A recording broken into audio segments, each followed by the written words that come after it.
Do you ever think the very thing that you're grinding for, when achieved, could be the very thing that destroys us? Let me put it in a different way.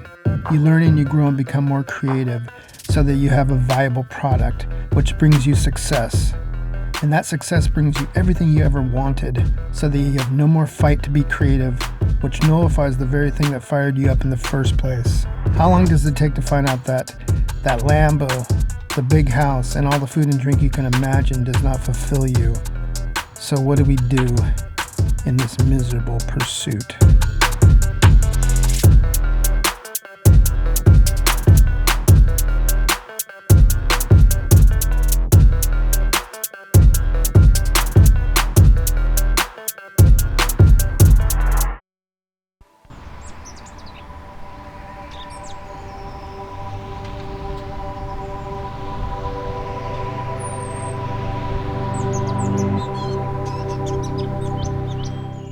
Here's a quote.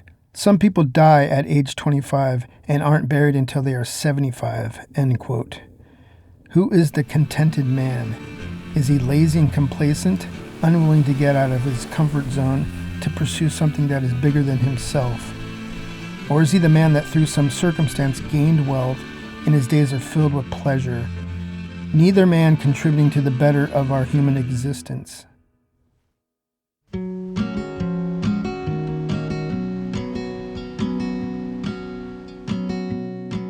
There was a clown I knew. No, literally a professional career clown.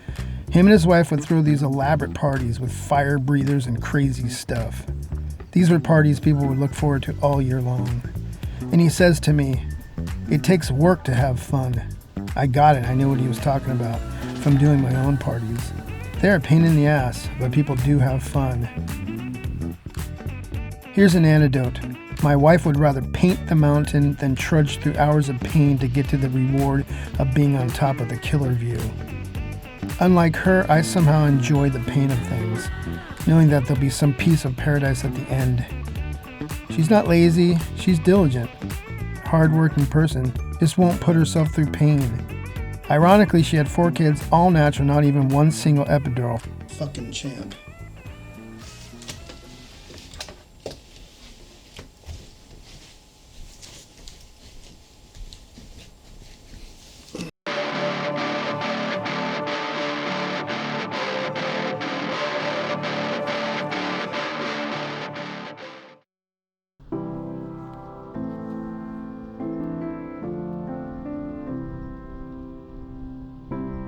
First off, I wasn't raised Jewish or Christian as far as religion is concerned.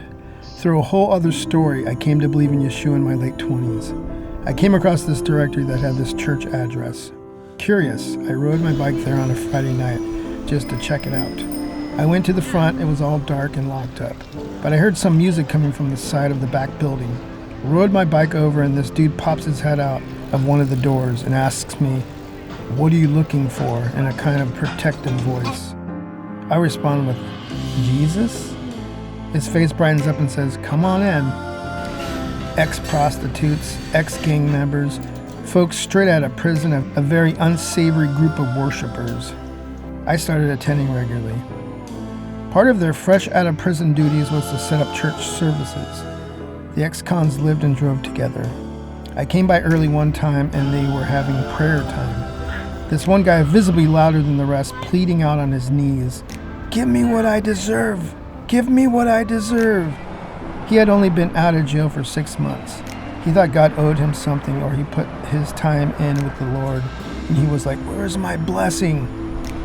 Sure, God could have given him anything, but was he yet capable of not destroying his life again? And God did give him what he deserved. He went right back into jail that same week.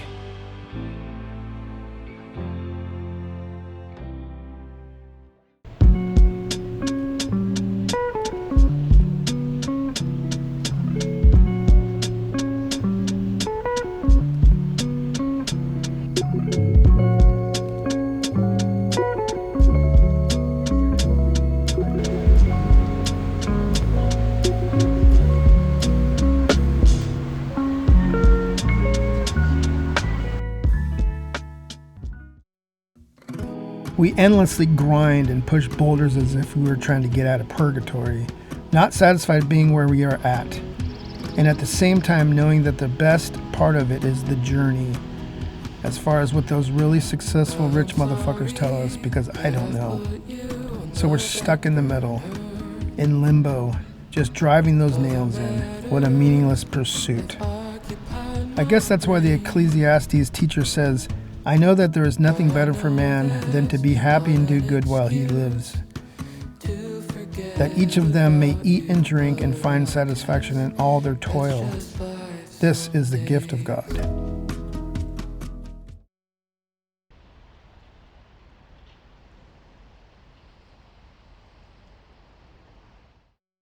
We want what we want. Our thirst for more is never satiated. You build fine houses and all that you own increases and your heart becomes proud. You forget about the hurting and people in basic need. So many times my wife and I will get out of significant debt, then stand there on our high horses with this attitude like, look at me, bitches, we're the shit, only to be doled back away into debt. Don't get this wrong. I'm not telling you to become a monk, get rid of all your earthly possessions, and live with nothing. Every last one of us have gifts, talents, abilities, time, and money. There's no guarantee where that will go. But we have a duty to use what we have been given. Not using it shows a serious ingratitude to sunsets, puppies, clam and mussels in a broth of spicy chorizo with a large piece of crusty bread. I'll tell myself, you stay fighting, you stupid asshole, because you haven't been excused. Some people die at age 25 and aren't buried until they are 75. The one that stops fighting is already conquered. Don't give up at all. Don't give up at 25, 35, 55, 65, whatever. You haven't been excused from who you're supposed to be.